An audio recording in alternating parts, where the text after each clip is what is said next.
هل تريد أن تبيع أو تشتري منزل، سيارة، هواتف نقالة، أجهزة كهربائية، أي شيء مجانا؟ الحل سيلت فور مثل الوسيط ولكن مجانا.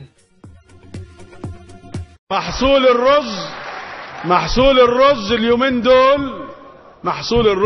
دول سيصل إن شاء الله إلى حوالي 8 مليون طن إن شاء الله.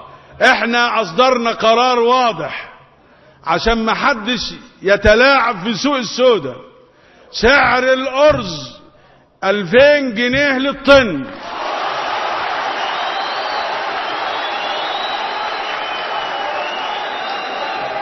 للحبة الرفيعة 2000 والحبة العريضة 2050. هذا هو سعر الأرز هذا العام. احنا اتخذنا قرار بإسقاط الديون لمن أقل من 10,000 جنيه. اسمعوا هذا الكلام، اسمعوا، لأن في نقطة مهمة. هناك بعض الكلام الغير صحيح انه المتعثر بس نسقط ديونه واللي بيدفع اقساط يستمر. هذا خطأ. نحن ابدا لا نعاقب المجد. جميع بواقي الديون اللي اقل من 10,000 جنيه، جميع بواقي الديون اللي اقل من 10,000 جنيه، وارجو ان البنك ومندوب البنك ينفذوا هذا كاملا. انا احذر من اي تلاعب في الكلام.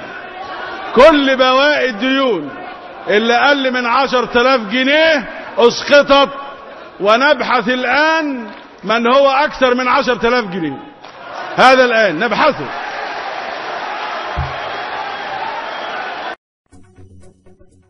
هل تريد أن تبيع أو تشتري منزل، سيارة، هواتف نقالة، أجهزة كهربائية، أي شيء مجانا؟